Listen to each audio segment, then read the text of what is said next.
Friends, doctor Somayajula homeopathy ఛానల్కి మరొకసారి స్వాగతం. క్రాబ్ని ఎప్పుడైనా చూసారా? పీత. దాంట్లోని బయటను ఒక హార్డ్ షెల్ ఉంటుంది, లోపల సాఫ్ట్గా ఒక యానిమల్ ఉంటుంది, తెలుసు కదా? ఈ లోపల ఉండే ఆ యానిమల్ ఇంపార్టెంటా, బయట నుండే ఆ షెల్ ఇంపార్టెంటా? రెండు ఇంపార్టెంటే కదా, ఎందుకంటే ఒకదానికొకటి అవి హెల్ప్ చేసుకుంటూ ఉంటాయి.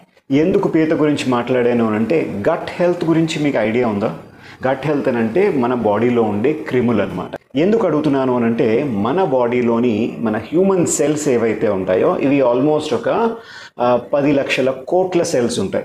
బట్ మన బాడీ లోపల ఉండే ఈ క్రిములు ఏవైతే ఉంటాయో అవి ఆల్మోస్ట్ ఒక 1000 లక్షల కోట్ల క్రిములు ఉంటాయి అన్నమాట. అంటే జర్మ్స్, దాంట్లో బ్యాక్టీరియా ఉంటాయి, వైరసెస్ ఉంటాయి, ఫంగై ఉంటాయి.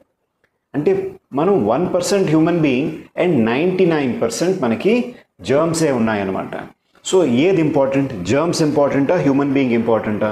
ఇక్కడ కూడా సిమిలర్ ఆన్సర్ వస్తుంది, రెండు ఇంపార్టెంటే, ఒకదానికొకటి హెల్ప్ చేసుకుంటూ ఉంటాయి అన్నమాట. సో గట్ హెల్త్ అనే దాని గురించి ఈ మధ్యన చాలామంది మాట్లాడుతూ ఉంటారు, ఇంటర్నెట్లోని, పేపర్లోని, ఈవెన్ మీ డాక్టర్ కూడా చెప్పే ఉంటారు. ఫైబర్ తినండి, ఫర్మెంటెడ్ ఫుడ్ తీసుకోండి, మజ్జిగ తీసుకోండి, ఇలాంటివి చెప్తూ ఉంటారు కదా. ఎందుకు అని అంటే, గట్ హెల్త్ బాగుంటే ఆరోగ్యం బాగుంటుంది అని చెప్పి.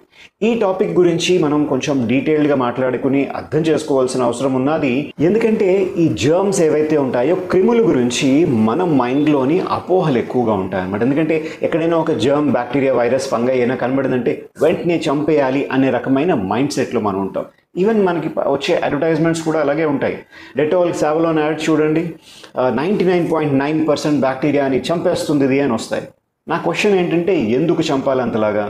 ఎందుకంటే మీ ఇంట్లో కనబడిన బ్యాక్టీరియా, ఫంగై ఇవన్నీ ఏవైతే ఉన్నాయో మెజారిటీ మీ బాడీలోంచి బయటకు వచ్చినవే ఉంటాయి.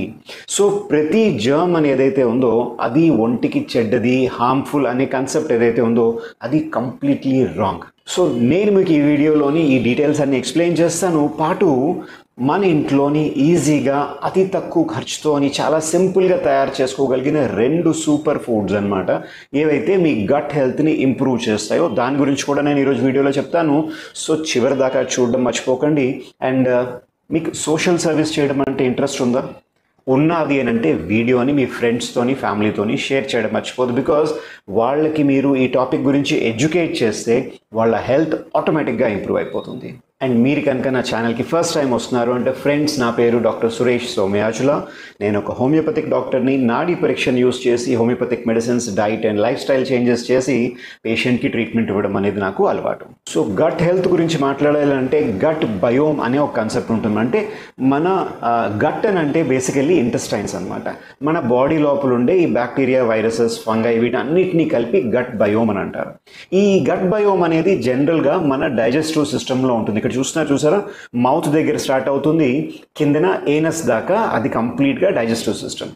మౌత్లో కొన్ని బ్యాక్టీరియా, వైరస్ ఇవన్నీ ఉంటాయి, కొన్ని జర్మ్స్ ఉంటాయి, ఈసోఫేగస్లో కొన్ని ఉంటాయి, స్టమక్లో యాసిడ్స్ ఉన్నా సరే ఆ యాసిడ్స్ని తట్టుకోగలిగిన రకమైన కొన్ని జర్మ్స్ అక్కడ ఉంటాయి, స్మాల్ ఇంటెస్టైన్లో ఉంటాయి. బట్ మెజారిటీ ఆల్మోస్ట్ 90-95% జర్మ్స్ ఇవన్నీని మెయిన్గా ఆ లార్జ్ ఇంటెస్టైన్ కనబడుతున్నా చూసారా, కొలోన్ అని అంటారు, అక్కడ ఉంటాయన్నమాట. ఏం చేస్తూ ఉంటుంది ఈ గట్ బయోమ్ అనేది? మన ఇమ్యూనిటీ ఎలా ఉంటుందో డిసైడ్ చేస్తుంది, మనం తినే ఫుడ్ని డైజెస్ట్ చేస్తుంది, డైజెస్ట్ అయిన ఫుడ్ని మళ్ళీ అబ్జార్బ్ చేయడానికి హెల్ప్ చేస్తుంది. ఫర్ ఎగ్జాంపుల్, ఇప్పుడు మెగ్నీషియం, కాపర్, ఐరన్ ఇవన్నీ ఉన్నాయంటే అవి అబ్జార్బ్ అవ్వాలంటే కరెక్ట్ బ్యాక్టీరియా అక్కడ ఉండాలి. మీరు తినే ఫైబర్ డైజెస్ట్ అయ్యి అబ్జార్బ్ అవ్వాలి అని అంటే కరెక్ట్ బ్యాక్టీరియా ఉండాలి.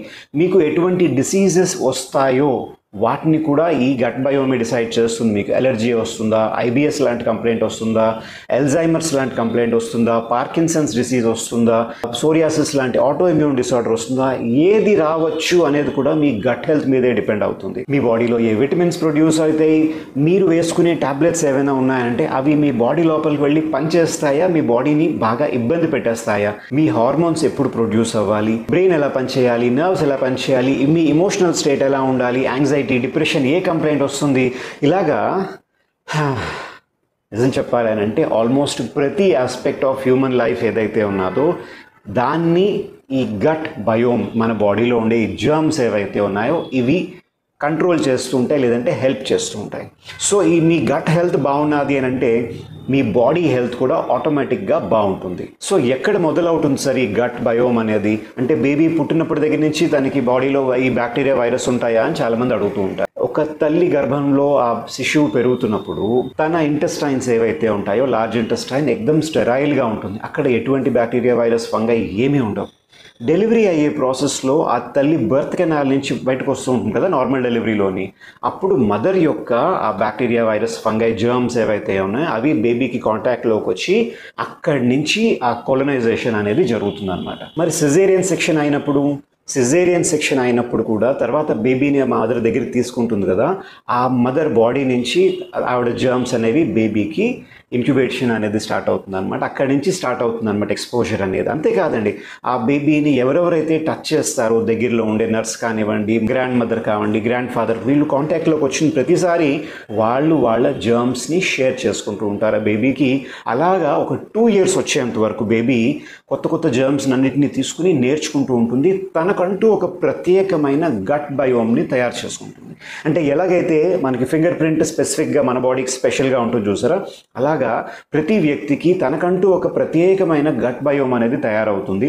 అది అరౌండ్ 2 years ఆఫ్ ఏజ్ వచ్చినప్పటికల్లా ఇంకా అది ఫిక్స్ అయిపోతుంది అనమాట. సో అప్పటిదాకా మనం ఆ బేబీకి ఎవరెవరు కాంటాక్ట్లోకి వచ్చారు, ఎటువంటి ఆహారం మనం పెట్టాం, ఎటువంటి వెదర్లో ఉంటుంది, అండ్ ఎటువంటి మైండ్ సెట్లోని ఆ బేబీని మనం గ్రో చేస్తున్నాం, ఇవన్నింటి వల్ల ఆ బేబీ యొక్క గట్ హెల్త్ అనేది డిపెండ్ అవుతుంది. అందుకని ఒక ఫ్యామిలీలో ఉండేవాళ్ళు, బాగా క్లోజ్ ఫ్రెండ్స్, వీళ్ళందరికీ ఆల్మోస్ట్ ఒక రకమైన దగ్గరగా ఉండే ఒక రకమైన గట్ హెల్త్ అనేది వాళ్ళకు ఉంటుంది అన్నమాట. ఎందుకంటే వాళ్ళు ఆ బ్యాక్టీరియా, వైరసెస్ని షేర్ చేసుకుంటూ ఉంటారు. అందుకని ఒక ఫ్యామిలీలోని ఒక రకమైన ఫుడ్ తింటే సూట్ అవుతుంది, ఇంకో రకమైన ఫుడ్ తింటే సూట్ కాదు. ఈ టాపిక్లో నుండే కొన్ని కామన్ క్వశ్చన్స్ ఉంటాయండి. దాని గురించి మాట్లాడే ముందు నేను స్టార్టింగ్లో చెప్పాను కదా 2 సూపర్ ఫుడ్స్ ఉన్నాయండి అని చెప్పి, వాటి గురించి మాట్లాడదాం. ఒకటి వింటర్ డ్రింక్ అండి, దీన్ని కాంజీ అని అంటారు, KANJI. కాంజీ అనేది చాలా సింపుల్గా తయారు చేసుకోవచ్చు. మీకు కావాల్సిన ఇంగ్రీడియంట్స్ అనేది లిస్ట్ ఇదిగో ఇక్కడ పెట్టాను. బట్ ఇన్ జనరల్గా మీకు కావాల్సింది 1 లీటర్ బాయిల్ చేసి చల్లార్చిన నీళ్లు. బాయిల్ ఎందుకు చేయాలి అని అంటే, జనరల్గా మున్సిపాలిటీ నుంచి వచ్చిన వాటర్లో క్లోరిన్ అది మిక్స్ చేస్తారు. క్లోరిన్ బ్యాక్టీరియాని, వాటిని ఫర్మెంటేషన్ ప్రాసెస్ని ఆపేస్తూ ఉంటుంది అనమాట. రెండోది, మనకి ఒక 100 grams బీట్రూట్ లేదా ఒక 100 grams క్యారెట్ లేదా రెండింటిని కూడా కలిపి తీసుకోవచ్చు. తీసేసి నీట్గా పెద్ద పీసెస్ కింద ఉండాలి. మరీ చిన్న పీసెస్ చేస్తే అవి తేలిపోతూ ఉంటాయి అనమాట. సో ఆ డ్రింక్ అంతా పాడైపోతుంది. 1/2 స్పూన్ అనమాట, టేబుల్ స్పూన్ గుర్తుపెట్టుకోండి, చిన్నది కాదు, కొంచెం పెద్ద స్పూన్తోని ఆవాలు ఉంటాయి చూసారా, వాటిని పౌడర్ కింద చేసుకుని పెట్టుకోండి. 1.5 స్పూన్ సాల్ట్ వాడండి. వీలైనంత వరకు అయోడైజ్డ్ సాల్ట్ వాడద్దు, గడ్డలుప్పు వాడడం అనేది బెటర్. అండ్ దీంతో పాటు మీకు ఇలాంటి ఫర్మెంటేషన్ బాటిల్ ఉంటే కనుక తీసుకోండి, లేదంటే ఫ్లిప్కార్ట్, అమెజాన్లో దొరుకుతుంది. మీ ఇంట్లో ఉండే ఒక గ్లాస్ బాటిల్ ఉన్నది అని అంటే అది తీసుకోండి. గ్లాస్ బాటిల్ లేదు అని అంటే ప్లాస్టిక్ బాటిల్ తీసుకోండి, పర్వాలేదు. ఫస్ట్ టైంకి ఏం చేయాలి, ఒక 1/2 లీటర్ వాటర్ దాంట్లోకి ఆ బాటిల్లోకి వేయండి. దాంట్లోకి మనం తీసుకున్న ఈ 1/2 స్పూన్ ఆవాలు వేసేసి ఆ మిగతా 1.5 స్పూన్ సాల్ట్ వేసేసి బాగా మిక్స్ చేసేయండి. దాంట్లోపలికి ఈ కట్ చేసుకున్న ఈ క్యారెట్ అండ్ బీట్రూట్ పీసెస్ వేసేసేయండి. వేసిన తర్వాత మిగతా వాటర్ ఏదైతే ఉందో అది దాంట్లోపలికి వేసేయండి. ఎలా ఉండాలి అని అంటే, ఆ పీసెస్ ఏవైతే ఉన్నాయో బయటికి తేలకూడదు, కంప్లీట్లీ ములిగి ఉండాలి. ఇవన్నీ చేసిన తర్వాత దాన్ని క్లోజ్ చేసేయండి. మీ దగ్గర ఫర్మెంటేషన్ బాటిల్ ఉంటే దానికి ఎయిర్ లాక్ ఉంటుంది, దాంట్లో వాటర్ వేసి పెట్టేయచ్చు. లేదు అని అంటే ఒక క్లాత్ తీసుకుని పైన కట్టేయండి అనమాట, రబ్బర్ బ్యాండ్తో. అండ్ ఈ బాటిల్ని తీసుకెళ్ళి ఒక విండో దగ్గర పెట్టండి. అంటే ఎగ్దమ్ ఎండలో పెట్టమని కాదు, కిచెన్లో ఉండే విండో కానీ ఎక్కడైతే మీకు కొంచెం వెలుతురు వస్తుందో అక్కడ పెట్టుకోండి. జనరల్గా మన సౌత్లో ఉండే క్లైమేట్కి 1.5-2 డేస్లోని అది కరెక్ట్గా ఫెర్మెంట్ అయిపోతూ ఉంటుంది. కానీ రోజుకి ఒక్కసారైనా దాన్ని బాగా స్టిర్ చేయడం మర్చిపోవద్దు. పైకి కిందకి ఒకసారి తిప్పేసి ఓపెన్ చేసి మళ్ళీ క్లోజ్ చేసి పెట్టేయాలి. టేస్ట్ చేసి చూడండి కావాలంటే, ఒక 2 days అయిన తర్వాత సాల్ట్ టేస్ట్ వచ్చింది అని అంటే అది ఇంకా కరెక్ట్గా ఫెర్మెంట్ కాలేదు. పులుపు వచ్చింది అని అంటే ఫర్మెంటేషన్ అయ్యింది అని అర్థం. కొందరికి ఏంటంటే బాగా పుల్లగా ఉంటే కానీ నచ్చదు, సో వాళ్ళు ఇంకొక 1 day ఎక్స్ట్రా ఉంచినా సరే ఇబ్బంది అనేది ఏం లేదు. పులుపు అనేది రాగానే ఆ వాటర్ని మీరు వేరేగా పెట్టుకుని, ఆ పీసెస్ని వేరేగా పెట్టుకుని, ఆ వాటర్ని మీరు పొద్దున్న ఒక గ్లాసు, సాయంకాలం ఒక గ్లాస్, అంటే 100-150 ml అనమాట ఒక గ్లాస్ అని అంటే, దాన్ని మీరు తాగండి, మీ ఫ్యామిలీ మెంబర్స్కి ఇవ్వండి. ఆ పీసెస్ ఏవైతే క్యారెట్, బీట్రూట్ ఉన్నాయి కదా, వాటిని మీరు డైరెక్ట్గా స్నాక్గా తినచ్చు, లేదంటే మజ్జిగానంలో వాటిలోని పికిల్ కింద నంచుకొని కూడా తినచ్చు. సో ఇలాగా రెగ్యులర్గా చేసుకుంటూ ఉండొచ్చు. కొందరు ఏం చేస్తారంటే ఒక 2-3 బాటిల్స్ పెట్టుకుంటారనమాట. సో ఒక బాటిల్ తయారు చేస్తారు, ఇంకో బాటిల్ని నెక్స్ట్ డే తయారు చేసుకుంటారు. సో ఫస్ట్ బాటిల్ కంప్లీట్ అయినప్పటికల్లా రెండో బాటిల్ రెడీగా ఉంటుంది. రోజు పొద్దున్న సాయంకాలం తాగొచ్చు. బెస్ట్ టైం తాగడానికి వింటర్ సీజన్లోని, వర్షాకాలంలోని అనమాట. ఎవరికైతే కొంచెం చలి ఎక్కువ వేస్తుంది, జలుబు వచ్చే టెండెన్సీ ఉంటుంది, ఎలర్జీలు వచ్చే టెండెన్సీ ఉంటుంది, అలాంటి వాళ్ళకి ఇది సూపర్గా పనిచేస్తుంది. కొందరు ఏంటంటే దీంట్లో మరింత టేస్ట్ రావడం గురించి కొంచెం జింజర్ అని కానివ్వండి, లేదంటే ఆమ్లా కూడా వేసుకుంటూ ఉంటారు. కొందరికి ఘాటుగా కావాలి అనుకున్న వాళ్ళు కొంచెం మిరియాలు వేస్తారు దీంట్లో. మరి సమ్మర్లో ఏం తీసుకోవచ్చండి అని అడుగుతారు. సమ్మర్లో మనందరికీ తెలిసిన గంజి అన్నం అని చూసారా? రాత్రి మిగిలిపోయిన అన్నం ఉంటుంది కదా, దాన్ని శుభ్రంగా ఒక కుండలో వేసుకుని దాంట్లో లోపలికి వాటర్ వేసుకుని కొంచెం మజ్జిగ అది వేసేసుకొని, అంటే అది ఆ రైస్ కింద ఉండాలి, పైన ఈ వాటర్ మజ్జిగ అది తేలుతూ ఉండాలన్నమాట. దీంట్లో లోపలికి కట్ చేసి వేసిన ఆనియన్ పీసెస్ వేసేయండి, ఒక మిరపకాయ కట్ చేసి వేసుకున్నా బాగానే ఉంటుంది. అట్లీస్ట్ ఒక 12 అవర్స్ అయినా సరే అలా వదిలేయండి పైన కవర్ వేసి. అలా చేసినప్పుడు ఆ పెరుగులోని వాటిలో ఉండే ఆ బ్యాక్టీరియా మరింత ఫర్మెంట్ అయ్యి ఆ రైస్తో పాటు ఫర్మెంట్ అయ్యి దాంట్లోని ప్రోబయోటిక్ క్వాలిటీ అనేది డెవలప్ అవుతుంది. దాన్ని నెక్స్ట్ డే మార్నింగ్ శుభ్రంగా కొంచెం పికిల్తో వేసుకుని తింటే బాడీని కూల్గా ఉంచడంతో పాటు మీ గట్ హెల్త్ని చాలా మట్టుకు ఇంప్రూవ్ చేస్తుంది. జనరల్లీ ఇప్పుడు చెప్పిన ఈ కాంజీ కానివ్వండి, గంజన్నం కానివ్వండి, ఇది తీసుకున్నప్పుడు గట్ హెల్త్ ఇంప్రూవ్ అయింది అని అంటే మీకు ఫస్ట్ ఆఫ్ ఆల్ కాన్స్టిపేషన్ తగ్గుతూ ఉంటుంది, మోషన్ ఫ్రీగా అవుతుంది, దాంతోపాటు ఇమ్యూనిటీ పెరుగుతుంది, ఎలర్జీ టెండెన్సీ తగ్గుతాయి, ఇన్ఫ్లమేషన్ తగ్గుతూ ఉంటుంది. అంటే ఇవి ఇమ్మీడియట్గా తెలిసేవన్నమాట. ఒక వారం 10 రోజుల్లోనే ఈ తేడా అనేది మీకు కనబడుతూ ఉంటుంది. ఇప్పుడు ఈ గట్ హెల్త్ గురించి చాలామందికి కొన్ని డౌట్స్ ఉంటాయన్నమాట. సార్ ఫైబర్ తినమంటారు కదండి, ఫైబర్ తింటే మోషన్ ఫ్రీగా అవుతుంది అని అంటారు, ఎందుకండి ఫైబర్ తినాలి అని అడుగుతారు. ఇక్కడ చిన్న సైంటిఫిక్ పాయింట్ చెప్తాను. మన హ్యూమన్ బీయింగ్స్ ఎవరైతే ఉన్నారో, ఈవెన్ కోతులైనా సరే, ప్లాంట్స్ నుంచి తినే ఆహారంలో ఉండే సెల్యులోజ్ అనే ఒక మెటీరియల్ ఉంటుందన్నమాట. దాన్ని డైజెస్ట్ చేసుకునే కెపాసిటీ మనకు ఉండదు. ఆవులకి, గేదెలకి ఉంటాయి. అవి తిన్నా సరే, గడ్డి తిన్నప్పుడు అవి డైజెస్ట్ చేసుకోగలుగుతాయి కదా. మీరు నేను తింటే గడ్డిని డైజెస్ట్ చేయలేము. ఎందుకు అని అంటే ఆ ఆకుల్లో ఉండే ఆ సెల్యులోజ్ అనే మెటీరియల్ని డైజెస్ట్ చేయడానికి మన దగ్గర ఎంజైమ్ లేదు. కానీ ఈ కోతులు ఏవైతే ఉంటాయో, చింపాంజీ, గొరిల్లా, మంకీస్ ఏవైనా సరే, వాటికి ఆ ఎంజైమ్ లేకపోయినా సరే వాటి గట్లోని ఒక రకమైన బ్యాక్టీరియా డెవలప్ అవుతుంది. అది ఈ గ్రాస్ లేదంటే ఈ ప్లాంట్ ప్రోడక్ట్ని తీసుకుని దాన్ని బాగా ఫర్మెంట్ చేసి దాన్ని మన బాడీకి దాని నుంచి బెనిఫిట్ అనేది అందజేస్తుంది. ఈవెన్ మన కొండల్లో ఉండే ట్రైబల్ పీపుల్ ఎవరైతే ఉంటారో వాళ్ళ బాడీలో కూడా ఆ బ్యాక్టీరియా ఉంటుంది. ఈవెన్ మన పల్లెటూరులో ఉండే వాళ్ళకు కూడా ఆ బ్యాక్టీరియా అనేది అబ్జర్వ్ చేస్తున్నారు, కొంచెం తక్కువ ఉన్నా సరే. బట్ అన్ఫార్చునేట్లీ సిటీస్లో ఉండేవాళ్ళు, అపార్ట్మెంట్, గేటెడ్ కమ్యూనిటీ ఇలాగా అర్బన్ ఎన్విరాన్మెంట్లో ఉండేవాళ్ళు, ప్రాసెస్డ్ ఫుడ్ ఎక్కువ తీసుకునే వాళ్ళ బాడీలోని ఈ బ్యాక్టీరియా బాగా తక్కువగా కనబడుతున్నది. దానివల్ల ఏంటవుతుంది, వాళ్ళు ఏమైనా ఇప్పుడు సాలడ్ తిన్నాం, ఆకుకూరలు తీసుకున్నాం, కానీ వాళ్ళ బాడీ దాన్ని డైజెస్ట్ చెయ్యలేదు. ఎందుకంటే వాళ్ళకి ఆ బ్యాక్టీరియా లేదు కాబట్టి. అలాంటి వాళ్ళు మనం ఇందాక చెప్పుకున్న ఆ ప్రోబయోటిక్ డ్రింక్స్ అని, ఆ ప్రోబయోటిక్ ఫుడ్ తిని మెల్లిగా దాన్ని పెంచుకుంటూ ఉంటే over a period of time, ఇప్పుడు చాలామంది చెప్తారు, సార్ నేను రెగ్యులర్గా బచ్చల కూర తింటానండి, లేదంటే ఆకుకూరలు తింటానండి, సాలెడ్స్ తింటూ ఉంటానండి, కూర సో బోల్డ్ అని తీసుకుంటానండి, అయినా ఒంట్లో నాకు నీరసంగానే ఉంటుందండి. ఎందుకు అని అంటే మీకు ఆ ఫుడ్ తిన్నదాన్ని డైజెస్ట్ చేసి అబ్జార్బ్ చేసుకోవడానికి మీ గట్ హెల్త్ కరెక్ట్గా లేదు కాబట్టి. సో ఏంటి అవుతుంది సార్ ఫైబర్ తిన్నప్పుడు?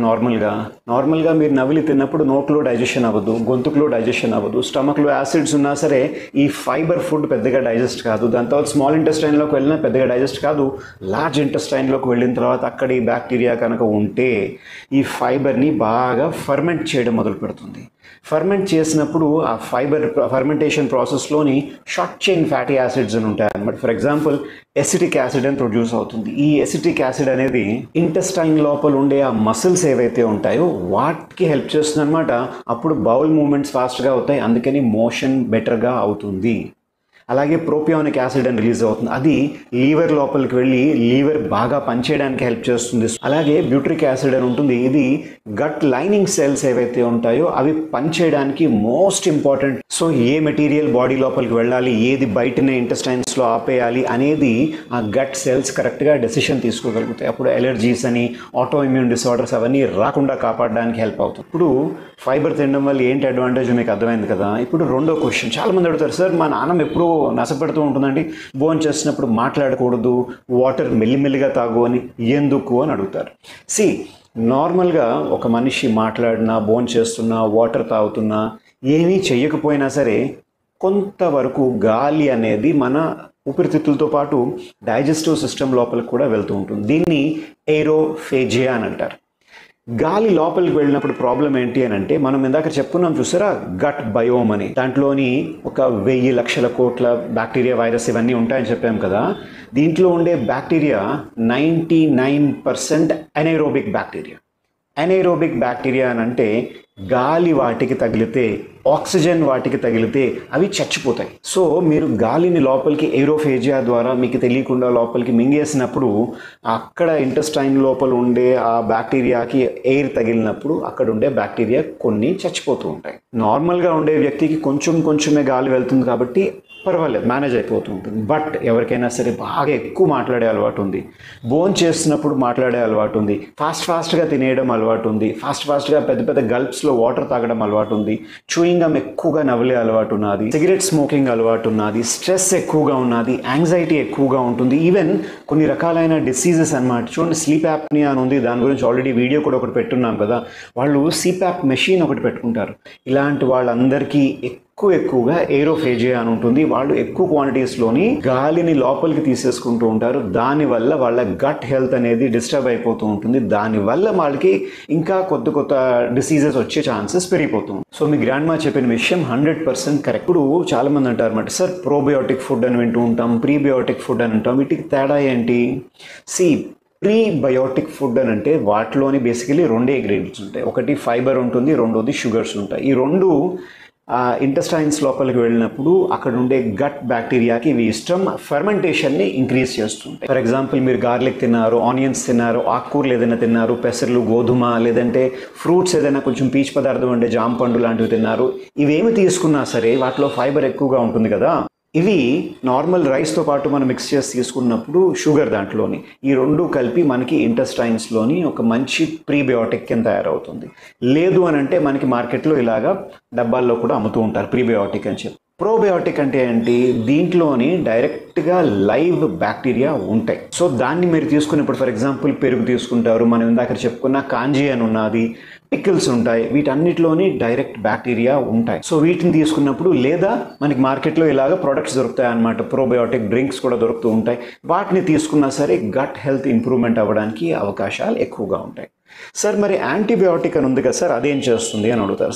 నార్మల్గా ఎలా ఉంటుందంటే, ఎక్కడైనా ఒక క్రిమి ఉన్నది, ఒక బ్యాక్టీరియా ఉన్నది అని అంటే దాన్ని చంపాలి. ఫర్ ఎగ్జాంపుల్, ఒక వ్యక్తికి థ్రోట్ ఇన్ఫెక్షన్ వచ్చింది, థ్రోట్ ఇన్ఫెక్షన్లో అక్కడ బ్యాక్టీరియా ఉన్నది, ఇబ్బంది పడుతున్నారు. సో వాళ్ళు యాంటీబయాటిక్ టాబ్లెట్ వేసుకుంటే థ్రోట్కి వెళ్ళదు కదా డైరెక్ట్గా, అది ఫస్ట్ కడుపులోకి వెళ్తుంది, ఇంటెస్టైన్స్లోకి వెళ్ళి అక్కడ అబ్జార్బ్ అవుతుంది.